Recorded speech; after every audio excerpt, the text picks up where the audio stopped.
صل على محمد وآل محمد اللهم صل.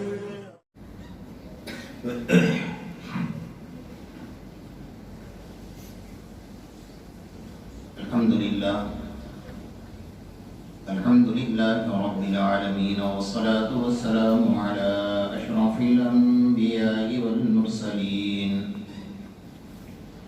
محمد بن عبد الله الأمين وعلى آله وصحبه أجمعين، ومن يهتدي بهديه إلى يوم الدين. أما بعد، فأعوذ بالله من الشيطان الرجيم. بسم الله الرحمن الرحيم. وكان حقا علينا نصر المؤمنين. وقال تعالى في موضع آخر: قل يا عبادي الذين أسرفوا على أنفسهم لا تقنطوا من رحمة الله إن الله يغفر الذنوب جميعا إنه هو الغفور الرحيم. وقال رسول الله صلى الله تعالى عليه وسلم: يُوشَكُ أن يأتي على الناس زمان لا يبقى من الإسلام إلا اسمه ولا يبقى من القرآن إلا رسمه ومساجدهم عامرة وهي خراب من الهدى، أو كما قال عليه الصلاة والتسليم. صدق الله المولانا العظيم وصدق رسوله النبي الكريم، ونحن على ذلك لمن الشاهدين والشاكرين، والحمد لله رب العالمين. محترم بزرگان دین اور عزیز نوجوانان اسلام، اس وقت میں آپ حضرات کے سامنے قرآن مجید کی دو آیات اور سرور کائنات تاجدار مدینہ آقا نامدار محمد رسول اللہ صلی اللہ علیہ وسلم کا ایک اہم فرمان مقدس تلاوت کرنے کی سعادت حاصل کی ہے۔ آج کے دور میں مسلمان جن حالات سے گزر رہے ہیں، جس دور سے گزر رہے ہیں، اور جو نازک ترین حالات کا اور سنگین ترین حالات کا انہیں سامنا کرنا پڑ رہا ہے، اس کی بنیادی وجہ اگر ہم تلاش کرنے جائیں تو اس پر کسی کی نظر نہیں۔ اصل بات تو یہ ہے کہ مسلمان اپنی شان، اپنی شوکت، اپنی عظمت، اپنا مرتبہ، اپنا مقام بھول چکا ہے۔ اللہ تبارک و تعالیٰ نے اس سرزمین پر جتنے انسانوں کو پیدا کیا ہے، ان انسانوں کے اندر جو ہمیں منتخب کیا ہے اور آقا نامدار محمد رسول اللہ صلی اللہ علیہ وسلم کی امت میں بنا کر بھیجا ہے، تو اس کی ایک بہت بڑی شان ہے، عظمت ہے، مقام ہے، ایک مرتبہ ہے۔ سب سے پہلے تو اللہ تبارک و تعالیٰ نے یہ فرمایا کہ انی جاعل فی الارض خلیفہ، تجھے میں نے اس سرزمین پر اگر بھیجا ہے تو ایرا غیرہ یا نتو خیرہ نہیں ہے، بلکہ تو میرا خلیفہ ہے۔ ہم سب نے مل کر یہ دعویٰ کیا ہے کہ ہم محمد کے غلام ہیں، لیکن ہمارا دعویٰ ہماری زبان کی حد تک ہے، دل میں ابھی تک نہیں اترا ہے۔ جس دن یہ بات میرے اور آپ کے دل میں اتر جائے گی کہ ہم حقیقی محمد کے غلام ہیں اور ہم حقیقی اللہ کے خلیفہ ہیں، تو پورے کائنات میں ایک انقلاب پیدا ہو جائے، اور وہ جو 313 نے سارے دنیا کو ہلا کر رکھ دیا تھا وہ منظر آپ کے سامنے آ جائے گا۔ مرد مومن کی طاقت کا اندازہ اسی کو ہو سکتا ہے جو حقیقت میں مرد مومن، اور اللہ تبارک و تعالیٰ نے ہمیں پیدا کر کے وہ نہیں چھوڑا ہے۔ میں نے جو قرآن مجید کی آیت آپ کے سامنے تلاوت کی ہے نا، اللہ تعالیٰ کے اوپر کوئی لازم نہیں کر سکتا، اللہ کے اوپر کوئی زور زبردستی نہیں کر سکتا، لیکن اللہ نے خود نے اپنے اوپر یہ لازم کر لیا ہے، وَكَانَ حَقًّا عَلَيْنَا نَصْرُ الْمُؤْمِنِينَ، اے ایمان والے میں تیری مدد کر کے رہوں گا، یہ اللہ کا وعدہ ہے۔ اب کسی کے ذہن میں یہ بات آ سکتی ہے کہ ہم کٹ رہے ہیں، ہم مر رہے ہیں، ہماری مسجدیں شہید ہو رہی ہیں، ہماری عزتیں لوٹی جا رہی ہیں، سب کچھ ہو رہا ہے، تو اللہ کی مدد کہاں ہے؟ اللہ نے تو کھلے عام مدد کا وعدہ کیا ہے۔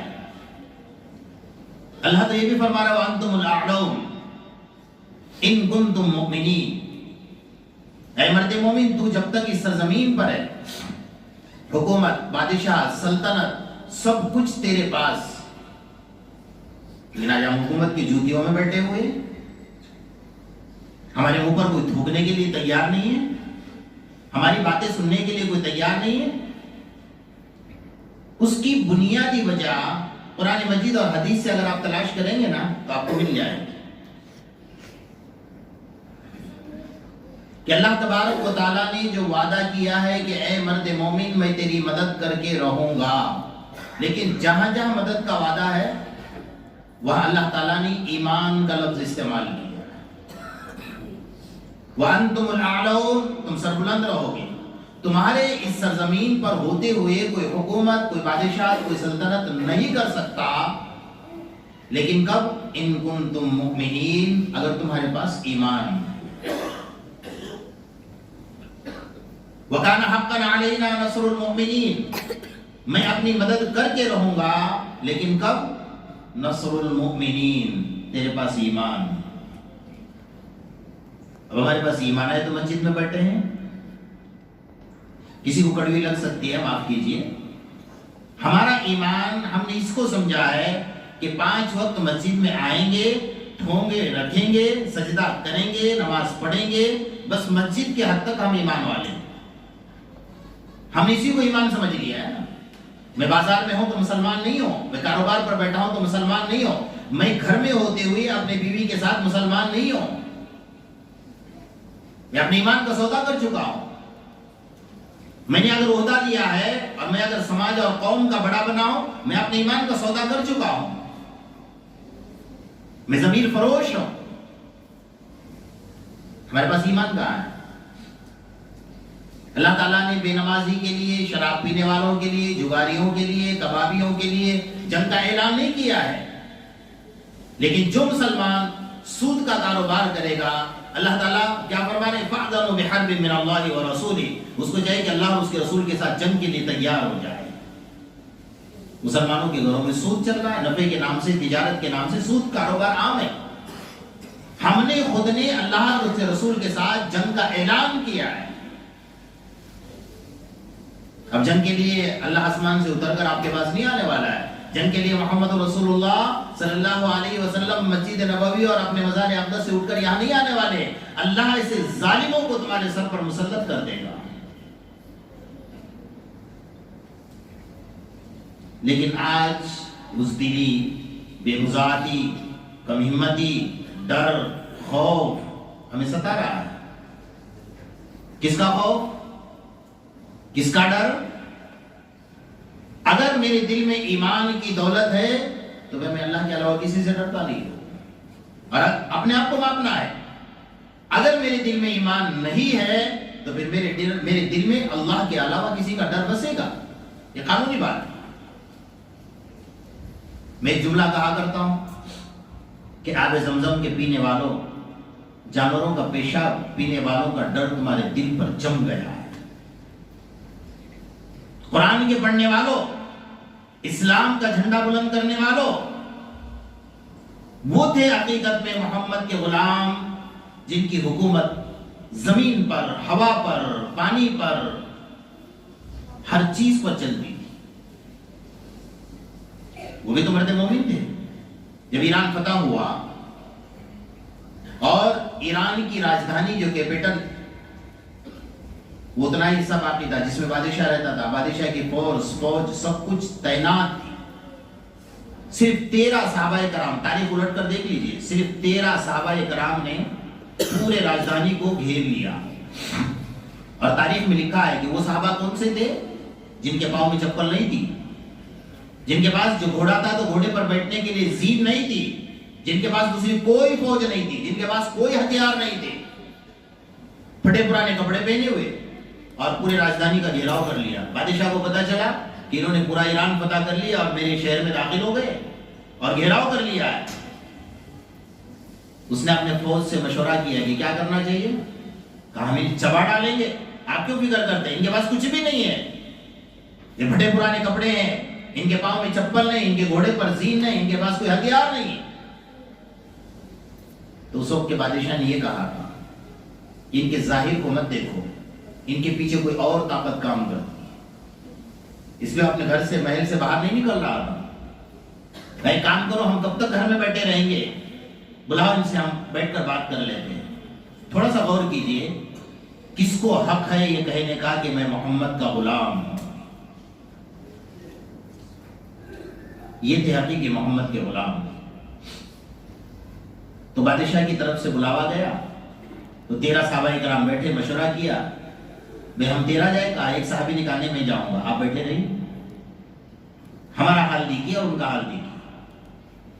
وہ صحابی جن کے پاؤں میں چپل نہیں تھی، جن کے ہاتھ میں چھوٹی سی ایک تلوار تھی جس پر زنگ لگا ہوا اور گھوڑا تھا، بغیر چپل کے، پھٹے پرانے کپڑوں میں، میلا کچیلا بدن، کہا جاؤ میں آ رہا ہوں بادشاہ کے پاس۔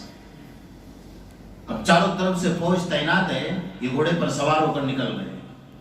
ان کو یوں لگا کہ گھوڑا وہاں چھوڑیں گے اور پیدل چلتے ہوئے بادشاہ کے استقبال میں محل تک پہنچیں گے، کیونکہ چاروں طرف سے فوج تعینات۔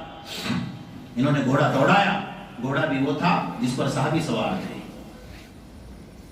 سب کے بیچ میں سے صفوں کو چیرتے ہوئے سیدھا بادشاہ کے محل کے دروازے کے پاس۔ تو بادشاہ کو دیکھا کہ وہ اپنی مسند سے نیچے اتر کر بیٹھا ہوا ہے، گئے اندر اور سیدھا جا کر مسند پر بیٹھ گئے، اور وہ مسند کے نیچے بیٹھا ہوا ہے۔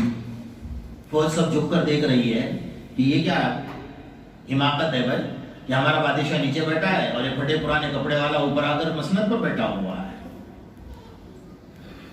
تو بادشاہ کو تو کاٹو تو خون نہیں نکلے گی، یہ تو اکیلا آیا اور میرے مسند پر بیٹھ گیا ہے۔ تو بادشاہ نے بہت ہمت کے ساتھ اتنا جملہ کہا، یہ طریقہ ہے آپ کا کہ آپ میری مسند پر بیٹھے ہو آ کر؟ قسم خدا کی، یہ سوچ لو کہ محمد کا غلام کون ہوتا ہے۔ اتنی فوج، بادشاہ، سلطنت، حکومت ایک طرف، اور ایک صحابی اکیلے تنے تنہا، اکیلے، کس ہمت کے ساتھ، کس بے باکی کے ساتھ وہاں بیٹھ کر انہوں نے جو جملہ کہا نا، تاریخ میں سنہرے حروف سے لکھا ہے، یہ جملہ کہا، مسکرا کر کہا کہ میرے آقا محمد رسول اللہ صلی اللہ علیہ وسلم نے کتوں کے دربار میں جانے کا طریقہ یہی سکھایا۔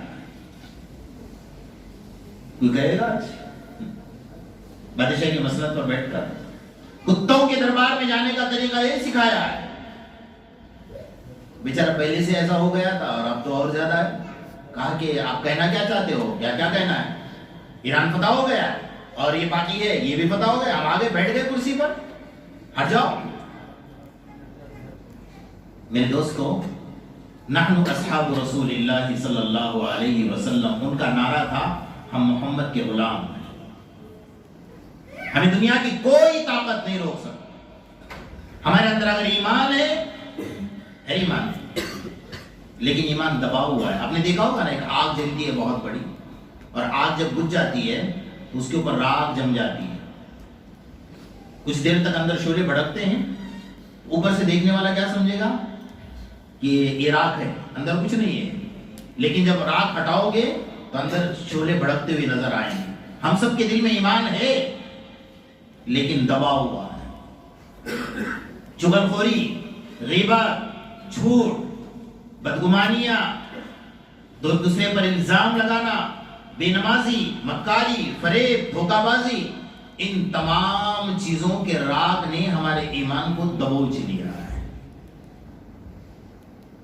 اب یہ سب چیز پاک ہو جاؤ، غیبت کرنا چھوڑ دو، چغلخوریاں کرنا چھوڑ دو، مکاری دھوکہ بازی کرنا چھوڑ دو، بدگمانیاں کرنا چھوڑ دو، اللہ سے صلح کر لو اور اپنے دل کو پاک اور صاف کر لو، تو اپنا ایمان وہ جگمگائے گا کہ تمہارے ایمان کے جگمگانے کی جو روشنی ہے نہ سامنے والے پر پڑے گی، جو صحابہ کرام بھی پڑھتی تھی۔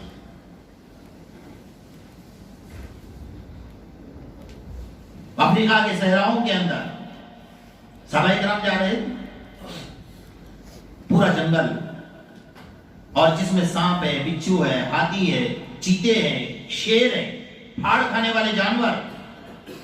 رات کا وقت ہو گیا، صحابی رسول نے اعلان کیا کہ آج ہم یہاں پڑاؤ کریں گے۔ تو صحابہ نے کہا کہ امیر صاحب مرواؤ گے ہم کو؟ یہاں تو پھاڑ کھانے والے جانور ہیں، چیتے ہیں، شیر ہیں، ہم یہاں آرام کریں گے، یہاں سوئیں گے؟ صحابی اپنے سواری پر کھڑے ہو گئے اور اعلان کیا، سب سے پہلے اپنا تعارف کرایا، نحن اصحاب رسول اللہ صلی اللہ علیہ وسلم، یا ایتھا السباع، اے جنگل کے درندوں کان کھول کر سن لو، نحن اصحاب رسول اللہ صلی اللہ علیہ وسلم، ہم محمد کے غلام ہیں۔ بس اتنا جملہ کہہ دیا، ان کا تعارف یہی تھا۔ ہمارا تعارف کیا ہے؟ میں سنی ہوں، میں تبلیغ والا ہوں، میں بریلوی ہوں، میں اہل حدیث ہوں، میں جماعت اسلامی سے ہوں، ہمارا تعارف یہ ہے۔ وہاں کا تعارف کیا تھا؟ میں محمد کا غلام ہوں۔ اعلان کیا، یا ایتھا السباع، اے جنگل کے درندوں کان کھول کر سن لو، نحن اصحاب رسول اللہ صلی اللہ علیہ وسلم، ہم محمد کے غلام ہیں۔ فرمایا انا نحن منزلون، فرمایا آج رات ہمارا قیام یہاں ہوگا، فرتحلوا، نکل جاؤ۔ سارے صحابہ دیکھ رہے تھے کہ امیر لشکر جانور پر سوار ہو کر، سواری پر سوار ہو کر اعلان کر رہے تھے، تو یہ کس کو سنا رہے بھائی؟ سارے جنگل کے درندوں نے سن لیا، ہاتھی ہے، چیتا ہے، شیر ہے، اپنی گردن دبا کر سارا جنگل چھوڑ کر جا رہے ہیں، اس لیے کہ آج محمد کے غلاموں کا یہاں پر قیام ہے۔ اس کو کہتے ہیں محمد کا غلام۔ آج میں اور آپ کیسے غلام ہیں؟ حی علی الصلاۃ، حی علی الفلاح، آ جاؤ نماز کی طرف، آ جاؤ کامیابی کی طرف، الصلاۃ خیر من النوم، مجھ سے بستر نہیں چھوٹتا ہے، مجھ سے دکان نہیں چھوٹتی ہے، مجھ سے کاروبار نہیں چھوٹتا ہے، اور اس سے بدترین عمل یہ ہے کہ سارے نوجوان چوراہے پر بیٹھ کر پوری رات گزارتے ہیں اور فجر کی نماز کے وقت میں بستر پر سو جاتے ہیں۔ ہم نے سامنے سے اللہ کے غضب کو دعوت دی ہے، ہم نے اللہ کو کہہ دیا تجھے جو کرنا ہے کر لے، ہم جو کرنا ہے ہم کر رہے ہیں۔ آج کیا حالات ہیں مسلمانوں کے، کن حالات سے مسلمان گزر رہا ہے، ذرا برابر ہمیں احساس نہیں ہے، ذرا برابر۔ فلسطین کے مسلمانوں کا کیا حال ہے، غزہ کے مسلمانوں کا کیا حال ہے، ان کی اپنی کیا لڑائی ہے، صرف اور صرف اگر ہے وہ مسجد اقصیٰ ہے، اس کے علاوہ کچھ نہیں ہے، ان کی ذاتی کوئی لڑائی نہیں۔ سلام ہے، قربان جائیے۔ اس جنگ سے پہلے جب اعلان ہوا تھا اور وہاں کا سروے ہوا تھا تو 3 لاکھ معصوم بچوں نے حفظ مکمل کیا تھا صرف فلسطین میں۔ آج وہ بچے اپنے سینے میں قرآن لے کر معصوم شہید ہو کر قبر میں سو رہے ہیں۔ ان سے زیادہ مقدس ترین کون ہو سکتا ہے اس سرزمین پر؟ آج کے دور میں سب سے مقدس ترین جماعت اگر کوئی اس سرزمین پر ہے تو فلسطین کی جماعت ہے، اور سب سے بدترین کمبخت اور منحوس اگر اس سرزمین پر ہے تو وہ یہودی ہے، اور یہودی آج سے نہیں، آقا نامدار محمد رسول اللہ صلی اللہ علیہ وسلم کے زمانے سے ہمارا دشمن ہے۔ ہم نے بارہا اعلان کیا، کرنے والوں نے بارہا اعلان کیا ان کا مکمل بائیکاٹ کرو، لیکن ہم سے نہیں ہوتا ہے۔ آج مسلمانوں کو دیکھو، آرام سے ان کے ہوٹلوں میں بیٹھ کر کھا رہے ہیں۔ کیا آپ یہ سمجھتے ہیں کہ صرف فلسطین کے مسلمانوں کو شہید کرنے والے صرف یہودی ہیں؟ نہیں، بلکہ ان مسلمانوں کا ہاتھ بھی اس میں شامل ہے ان کی شہادت میں جو مسلمان ان کا مکمل بائیکاٹ نہیں کر رہے ہیں، بلکہ آج سے 2 مہینے پہلے کی بات ہے کہ پاکستان کے اندر ایک بہت بڑے عالم، بہت بڑے عابد بھی، زاہد بھی، تقریباً 27 سال سے وہ مسجد میں بیٹھے ہیں، باہر نہ نکلتے ہیں نہ کسی سے ملاقات کرتے ہیں۔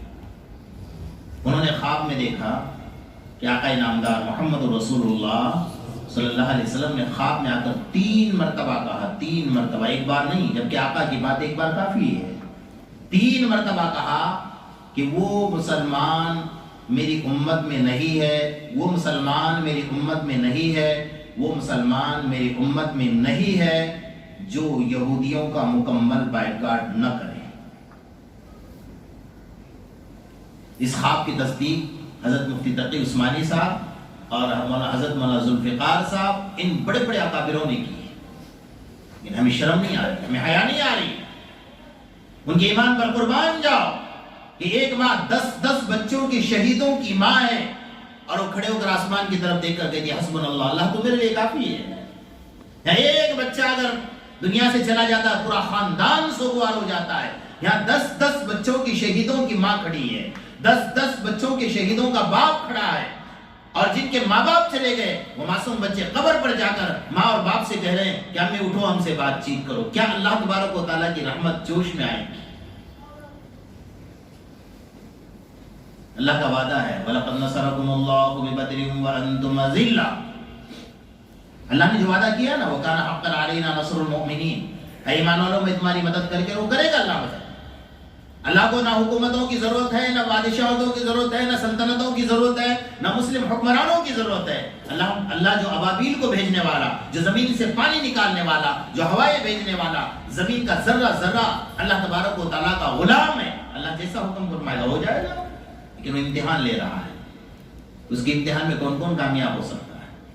کون عیاشی پر آتا ہے، کون مکاری پر آتا ہے، کون دھوکہ بازی پر آتا ہے، اور کون ایسے وقت میں مدد۔ ہم کچھ نہیں کر سکتے، ہم ہاتھ اٹھا کر اللہ سے دعا تو کر سکتے ہیں، ہمیں وہ بھی توفیق نہیں مل رہی۔ اللہ کرے اگر کل قیامت کے میدان میں اللہ نہ کرے یہ سارے معصوم شہید مل کر اللہ تعالیٰ کے دربار میں اور آقا نامدار محمد رسول اللہ صلی اللہ علیہ وسلم کے دربار میں میری اور آپ کی شکایت کریں گے کہ یا رسول اللہ انہوں نے ہمارے لیے کچھ نہ کیا، یا اللہ انہوں نے ہمارے لیے کچھ نہ کیا، میں اور آپ جواب دے پائیں گے؟ تھوڑا سوچیے، ہم کچھ نہیں کہہ رہے، اپنے معصوم بچوں کو لیجیے، اپنے گھر میں مستورات کو بٹھائیے، 2 رکعت نماز پڑھوائیے، قرآن کی تلاوت کی، ہاتھ اٹھا کر دعا کروائیے۔ دعا میں اللہ تبارک و تعالیٰ نے وہ طاقتیں رکھی ہیں کہ ہم سمجھ نہیں پاتے کہ ہماری دعا میں اللہ کی کتنی بڑی طاقت رکھی ہے۔ حضرت سلطان صلاح الدین ایوبی رحمۃ اللہ علیہ کو جب پتہ چلا تھا کہ ایک بحری بیڑا، سمندری بیڑا جس میں 80,000 کا قافلہ نکلا ہے اور مسجد اقصیٰ کو شہید کرنے کے لیے سے نکلا ہے اور سمندر میں سوار ہو چکا ہے، حضرت سلطان صلاح الدین ایوبی رحمۃ اللہ علیہ گھوڑے پر سوار ہو کر راتوں رات نکلے، مسجد اقصیٰ میں آئے، پوری رات کھڑے کھڑے اللہ سے بھیک مانگی۔ اللہ اس سرزمین پر سلطان صلاح الدین کے ایوبی کے ہوتے ہوئے اگر مسجد اقصیٰ شہید ہوگی تو فرمایا سلطان صلاح الدین ایوبی کو اس سرزمین پر جینے کا حق نہیں، لیکن میرے پاس کچھ نہیں ہے، نہ اسباب ہے، نہ ہتھیار ہے، نہ کوئی میری فوج ہے، اللہ تو حفاظت کرنے والا ہے۔ پوری رات کھڑے کھڑے دعائیں کی اور صبح فجر کی نماز پڑھ کر جب باہر نکلے تو دروازے پر دیکھا کہ کوئی بزرگ کھڑے ہیں جو سفید ریش ہے، جن کا چہرہ بڑا نورانی ہے، سر پر ہاتھ رکھا سلطان صلاح الدین ایوبی کے اور کہا کہ مبارک ہو۔ کہا آپ کون ہیں، کس بات کی مبارکبادی دے رہے ہو؟ میں تو اتنے فکر میں غمزدہ ہوں۔